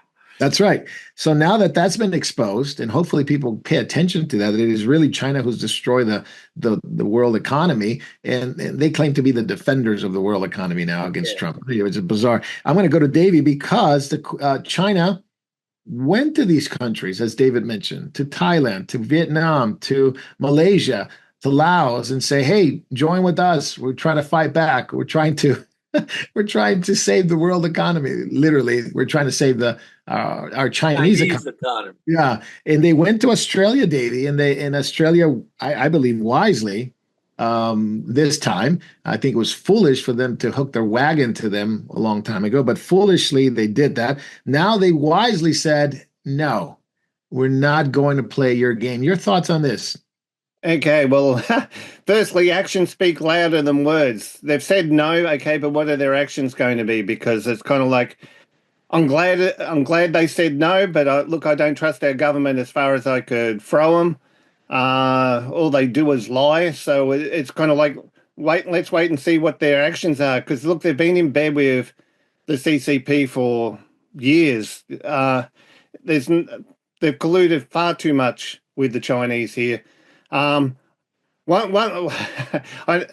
thing I would recommend, if you can get your hands on, especially for Australians, there was an Australian writer, poet, C.J. Dennis. Now, this is probably more timely than ever, but I think this really accurately reflects what is going on with the relationship between Australia and China. Basically China and the West. And it was about a a group called the Glugs, and they made deals with the Ogs. And basically what they did, they sold all the Ogs, all their raw materials. And the Ogs basically sold the Glugs, cheap, inferior goods back in exchange. But they were holding the best things to later attack them with. Basically, it was preparation for war. I'm actually just going to read a bit because you can sort of see the flavour of it, and you can't help but see the West in this today, the situation between the West and China today. So the Glugs continued with greed and glee to buy cheap clothing and pills and tea, till every Glug in the land of Gosh owned 3 clean shirts and a 4th in the wash. But they all grew idle and fond of ease, and easy to swindle and hard to please. And the voice of joy was a lonely voice when he railed at Gosh for its foolish choice. But the great king grinned, and the good queen gushed, as the goods of the Ogs were madly rushed. And the knight Sir Stodge, with a wave of his hand, declared it a happy and prosperous land. But if you read this, you cannot help but see what is going on today. It's no secret China is making preparations to make a move on Taiwan. And don't think Australia is going to be out of that picture either. Our government has got its head in the sand. They've said no, which I am pleased of, but let's wait and see what their actions are. They're still letting in, yeah, I've probably said enough. No worries. I appreciate that, Davey.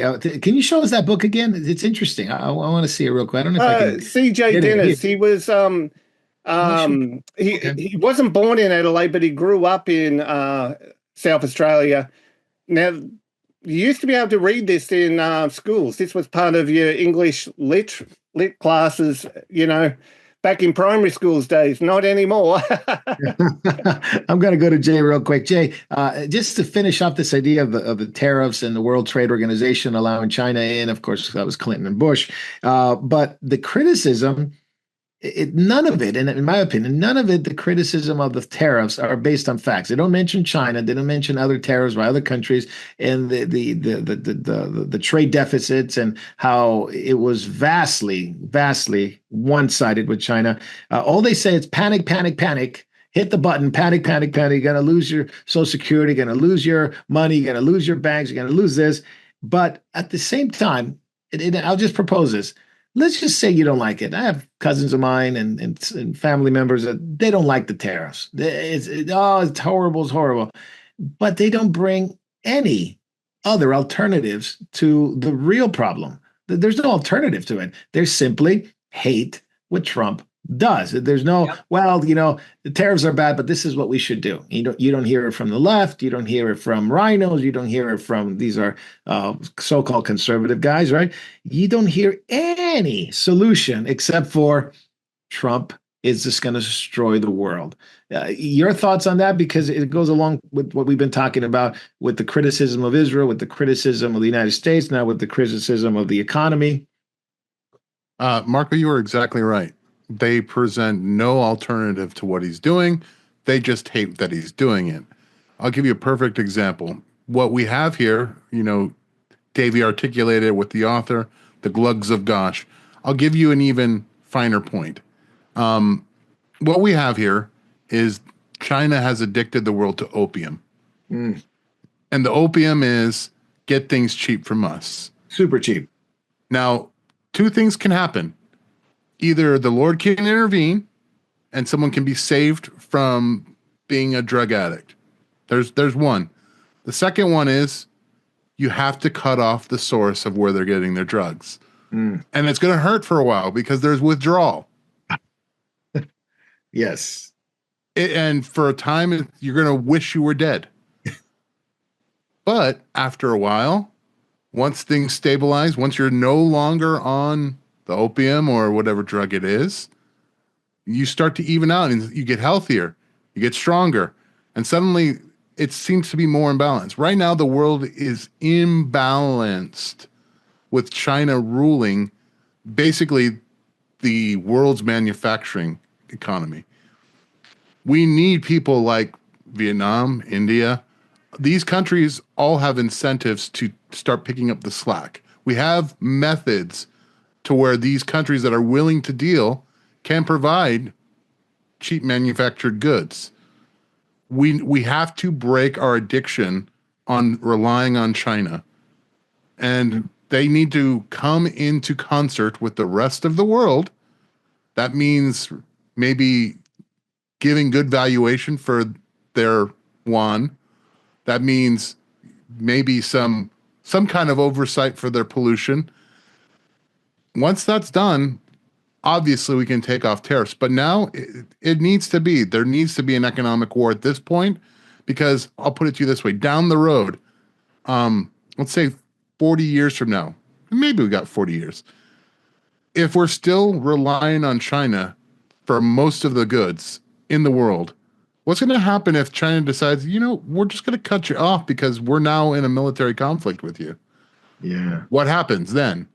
Then you have complete and utter total panic. The rare earth minerals that, we don't mine from our country because it causes pollution.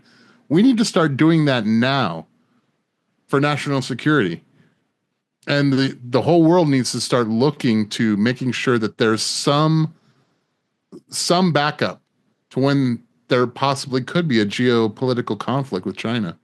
Mm. No, you're absolutely 100% right, and that's something we're trying to avoid. But it is interesting. Nobody proposes any solution at all whatsoever. They don't even present the problem as you stated, Jay, or as David stated, or as Davies talking from Australia, or as Jacob talked about it. They simply go with the rhetoric, and I'd rather have you guys' opinions than what you hear on MSNBC, CNN, and even some conservative outlets who don't like what they're doing. But anyway. David, I'm going to go to you, David Lister. Why is Mexico and Brazil so boisterous about this working together now with China, with Iran? You had the vice president of Brazil sitting with Hamas and Hezbollah leaders back at the inauguration of the new president of Iran. Now Brazil and Mexico are boisterous, and they're trying to form an alliance with China and to combat the tariffs of Trump. So there've been, and I don't say Trump's tariffs, the right reciprocal tariffs, let's put it that way. So they can come out on top. So these two countries have been seemingly at war with the U.S., even though Mexico is our neighbor. But your thoughts on that, because it covers more. It covers more with Mexico than just the tariff wars. You have the border war, you have the cartels, you have the water war going on in Texas. Sum it all out for us. That's the sewage war. Yeah, that's right. Yeah. The thing is with Mexico, she's an actual communist, a avowed communist. So philosophically aligned with China. And Mexico has got addicted, as Jay talked about, to the fentanyl's money.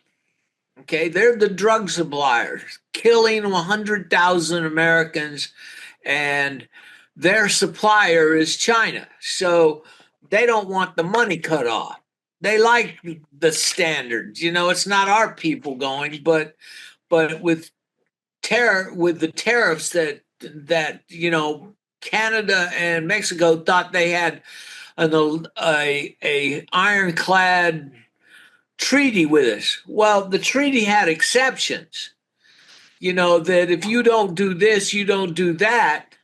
Well, then we don't have to obey the whole treaty, and they have neglected to stop an invasion of our country by the cartels of America, selling drugs, going back to Vicente Fox. Information came out after he was out that he had been paid over $1 million a year to look the other way. Well, I don't think anything's changed other than probably the price for that it went up, and probably above inflation. So everybody's getting bought off by the drug money, by the illegal money, and then the factories are running really, really full tilt because they're getting these cheap parts putting together and sending engines and cars to America. Well, now these car companies are halting these automobiles at the border. So that's going to tie up the railroad cars to bring more. So the factories are going to be slowing down. People aren't going to be having their lifestyle the same. So the love of money is one of the main reasons. The love of money and the love of evil. The love of evil. They've gone from a good conscience that God gives us to a bad conscience, to a seared conscience, to an evil conscience. And so this is the way many of the world is going, and they don't care where they make their money from or get their money from.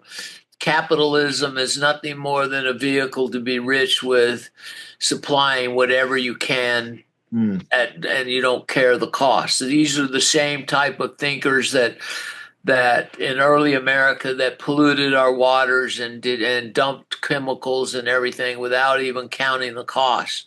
And so that's the mindset of these new barons of the South. They want to have wonderful life, but don't care about anything else, and so that now Canada, Mr. Carney up there's already caved, so he's got to come down and make a deal because we can cut it. We have plenty of lumber here in America. We have plenty of land, that our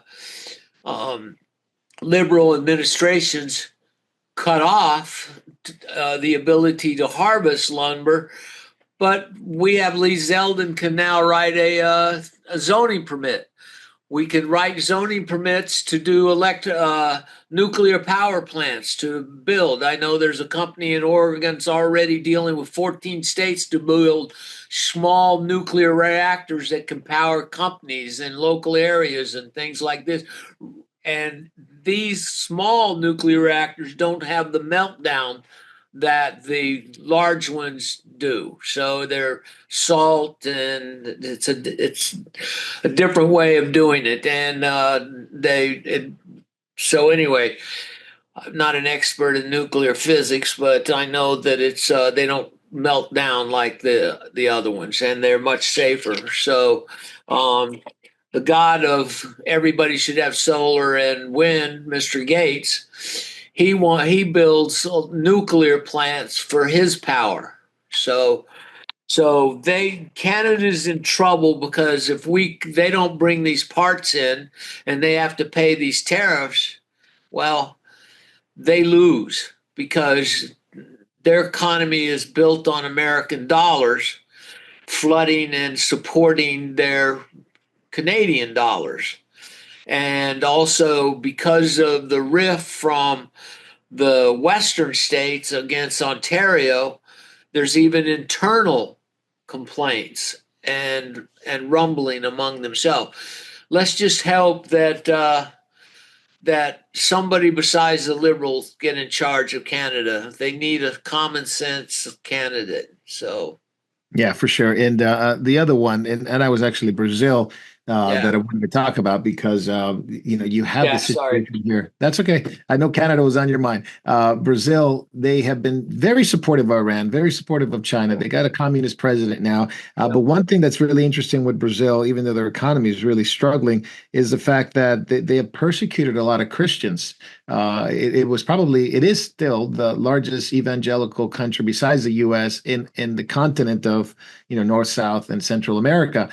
They persecuted Christians. Mexico has persecuted Christians down in the South by Chiapas. So you have to, it's interesting, isn't it, that these two countries are most boisterous against any kind of free trade, siding with Iran, siding with China, are the ones that are persecuting Christians the most. Not saying it doesn't happen in other countries. There are plenty of communist countries in South America, but those two specifically, they had a good president at one point, Bolsonaro. They got him out. They ran him out like they wanted to, run Trump out of here as well. But he was very kind to Christians. He was very open to believers there, and they thrive. And actually, Brazil was thriving because they were so kind to evangelical Christians at that time. Now it's not. Now they're in trouble. David, your thoughts on that? You think they're, and obviously I believe that, but you think there's connections to how you treat God's people? It's how God will treat you. Absolutely.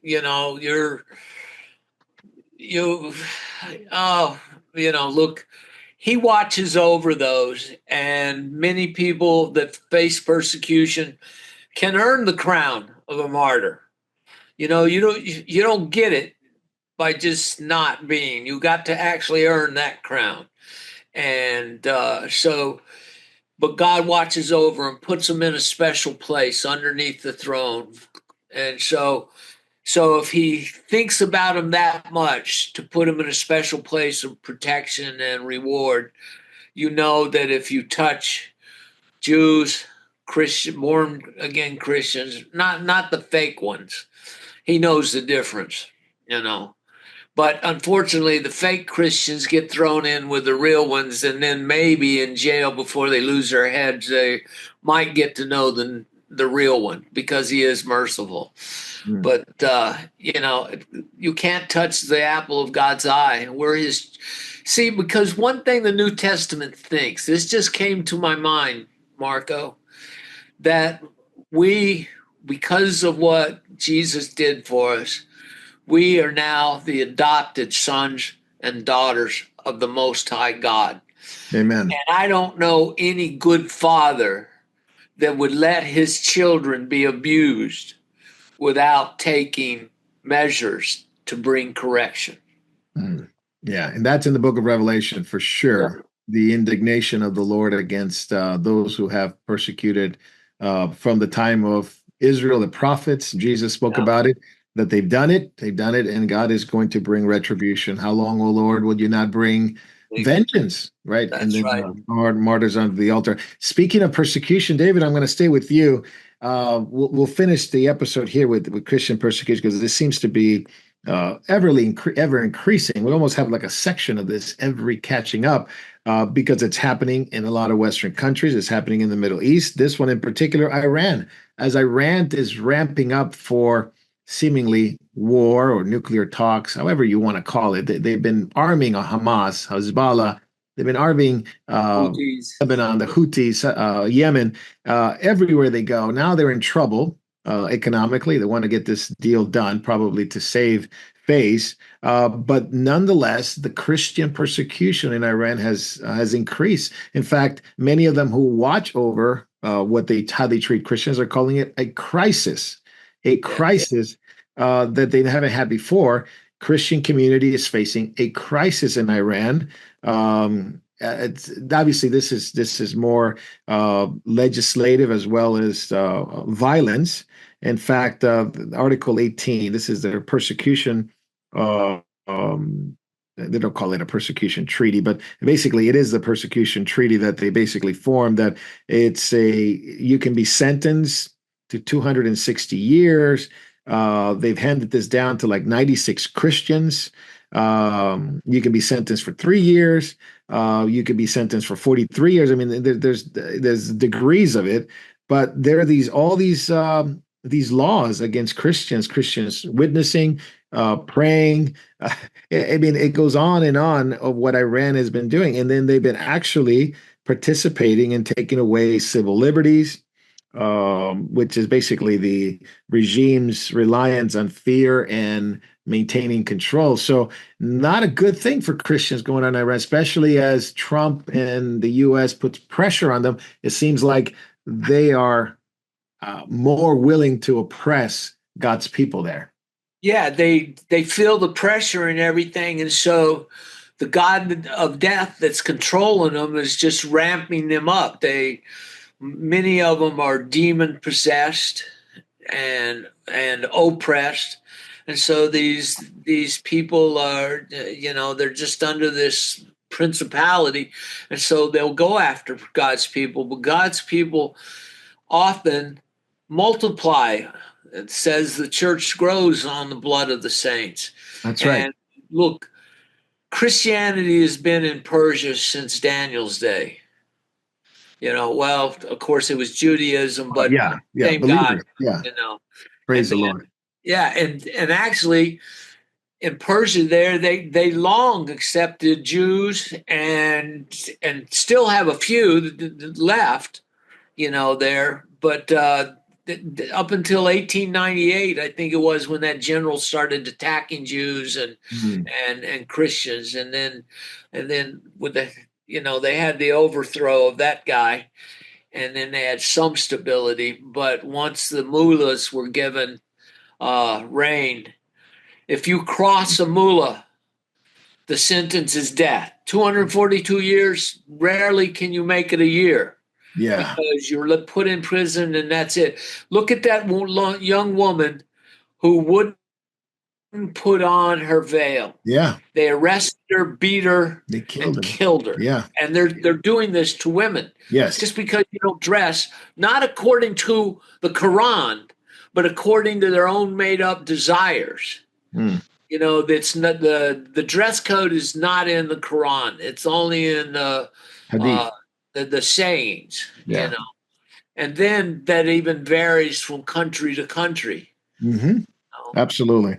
Now, in the West, David, in the West, you don't see it maybe to that degree as Iran, but you start seeing a ramp up of going after Christians in the workplace, going after Christians in the UK, praying on the streets, standing up against what they see as injustice. Here's a case of a Christian nurse Christian nurse in the NHS, Jennifer Melly, who is in St. Healer Hospital in London, who came against, well, it basically stood up for her faith, and it says, I'm not going to call a man who has been convicted of transgender child sex offense. Basically, he is a transgender who was convicted of child sex offense, and she called him a Mister, a man, because of her faith. She says, I'm not going to deny reality, but she was suspended from the hospital, and the hospital basically took sides with the fact that she offended this convicted fellow. Sexual predator. Yeah, so she's being defended by the Christian Legal Center, but you see things like that. This is not the first time people in the workplace, but I don't know. England's lost their mind, and Ireland's lost their mind. The West has lost their mind. Here in America, the left has lost their mind. Yeah. Well, what's happening, Marco, is they're being invaded by Islam. Yes. Okay, and like many cults, what happens is they come in and they create a power center. Okay, and then they vote. They use our own democracy against us. They come in. They take up seats on the city council and they vote in block. And so you get 1, 2, 3, and pretty soon you have a majority. Once you have the majority, then you get your mayor, then you get, then you control the city. And then as you bring more in, as they're doing, and then they also have large families, have multiple wives, so they have even larger growth. And so in just a generation of 30, 40 years, you can take over whole cities. You can take over. Look what's happened to London. They're only 10%. Crazy what's going on with London. It is crazy. It's insane. And Islam controls 40, even though they're only 10% of the population, they control 45 major cities. And so England has fallen, but and the people can't go back because they voted in liberals, and the liberals are approached by Islam, and they come over and say, "Hey, we'll get you in. We'll help. We'll vote for you because you agree with us." And then once they get in, the mullahs and the complainers come to the mayor and say, "Hey, these guys are praying against us. They're yelling at us. They're just like in in Acts 6, you had Stephen speaking out, right? And they couldn't handle it, and they couldn't handle him because he was full of the Holy Spirit, full of wisdom. He's under control of the Holy Spirit, and they had to go get people to lie against him. And this is what's happening. It's nothing new under the sun. It's the same problem. They get people to lie and create more lies, and then those in power know they're held in power by these groups and the block voting. And so unless England stands up and takes back city by city, it's like the verse, I can't remember its address, but it says they'll be fighting them until they are wore out. They're worn out. Absolutely. Davey, I'm going to go to you real quick. You and I have been talking about Enoch Burke for quite some time, and you've been updating me on some of the things he put out. And recently he put out a video. I think we talked about it in our prophecy update. It's the penalty for going against the government, and his account, his livelihood, his any savings, not only frozen but taken away by the courts. Give me your comments on it, because we don't get to hear a lot about what's going on in Europe unless we expose it. We know about the Middle East problem, we know about the persecution in Latin America, but in free countries that once held the gospel, they're coming against them now, coming against believers. Yeah, look, it's going to spread too. The UK, Australia. We're all following kind of suit too. What happened to Enoch Burke can happen so easily, basically, to each and any one of us, but particularly here, in the Commonwealth countries. We all seem to be going the same route. Unfortunately, we're speeding up to a kind of like I'm going to call it like a digital prison, where everything's moving electronic, and but put it this way, you can't even open a bank account here. Well, at least with the Commonwealth Bank, they've just changed their policy. You can't actually open an account here now unless you're going to go online banking. You have to do online banking. So you're being forced into this digital world where they've got total control over um, your money and assets. But the same issue with Enoch Burke faced for basically stating truth, stating biological reality. You can now be in prison for between 2 to 5 years here now in Oh, New South wow. Wales, Victoria, one other state here too. Now, because of our, I always like laugh how they come up with terms, like the conversion therapy law. Okay, we're not trying to convert anyone. It's kind of like we're just trying to get people to wake up to biological reality. It doesn't apply in any other. Um, if you were into farming, you have to deal with biological reality, and that's what people are doing. We're not trying to convert anyone. We're basically trying to say, God created you either male or God created you female. None of this gender fluid stuff. That's not going to. But because of the laws here now, the penalties here are coming too. It's kind of like very swiftly. We're going the way of the CCP, where it's going to be a state-sanctioned religion. You can only you have to bow the knee to basically the transgender ideology here at the moment. Wow. But the fact of what they did to Enoch, I really, really feel for the man. Just to have your savings just wiped out, just in the click of a finger, just the instant of a second. That's how quickly it can happen. And yeah, look, we're going to see more and more of this happening. I am thankful for the pushback against the woke ideology that's happening, particularly in the US. I'm hoping that'll have a greater flow through effect to other countries. So I'm actually pleased for the pressure that the likes of Trump and Vance have been putting on uh, the UK and Australia.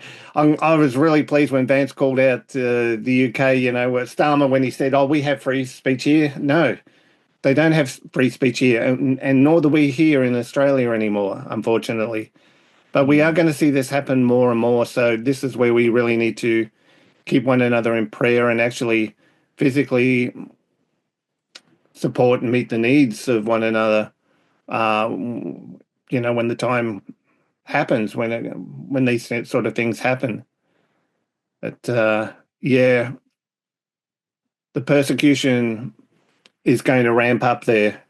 But just going back to the Iranian situation too, it's kind of like, I think the figure was, it was over like 900 Christians executed in Iran last year. Yeah. Yeah, we didn't have any protests out there saying stop the genocide or anything like that, or the abuse against women over No. there.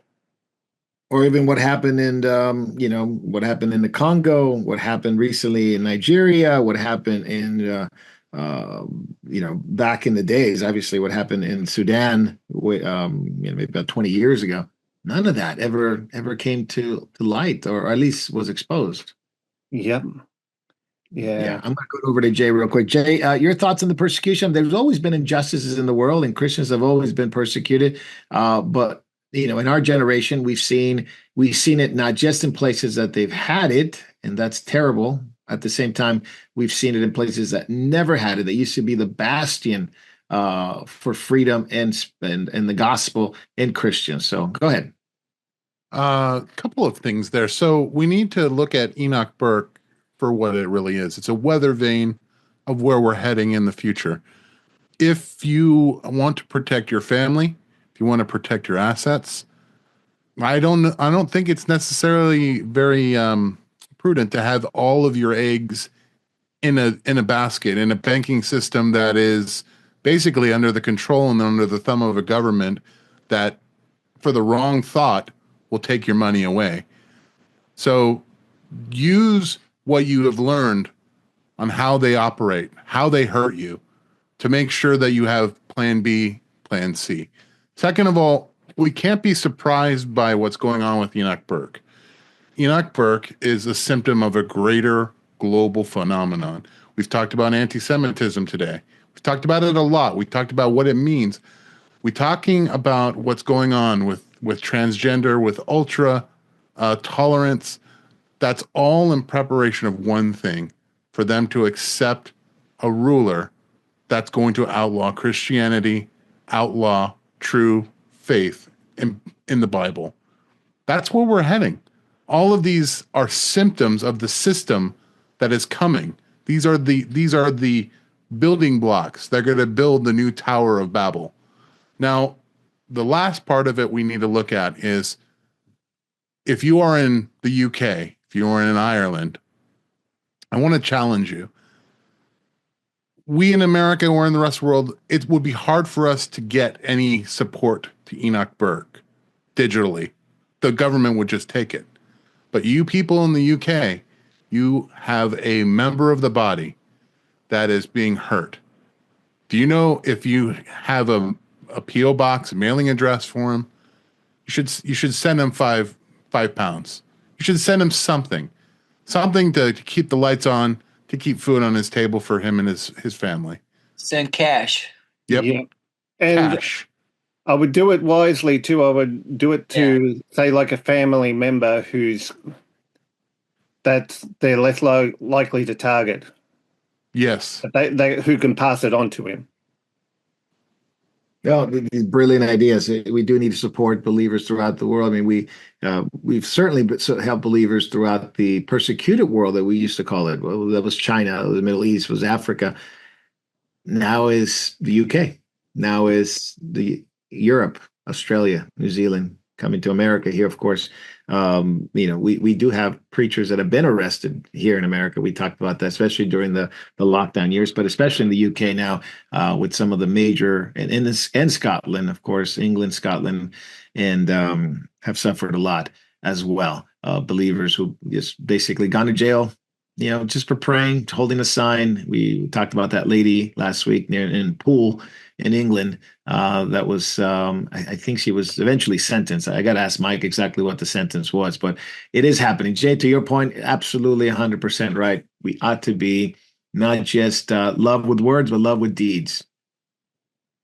Love with deeds. All right. Well, that concludes our episode of Catching Up with Jacob. We're going to go to backstage and get David and Jay and Davey, if they can, if they want to, answer all the questions that are coming in. We appreciate you sending the questions. Jacob's not with us right now. He is severely jet lagged. He's getting ready for this weekend's teaching, so keep him in prayer. But we are here, and we appreciate you watching and sending your questions. And we'll see you on backstage in just a few minutes. Yeah.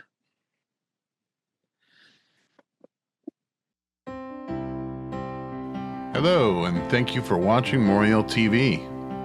There are so many things that are happening at Moriel Ministries worldwide, from the Philippines to Japan to India to Africa and back to Europe and the United States. So many of our brothers and sisters are spreading the good news of Jesus Christ to this lost world.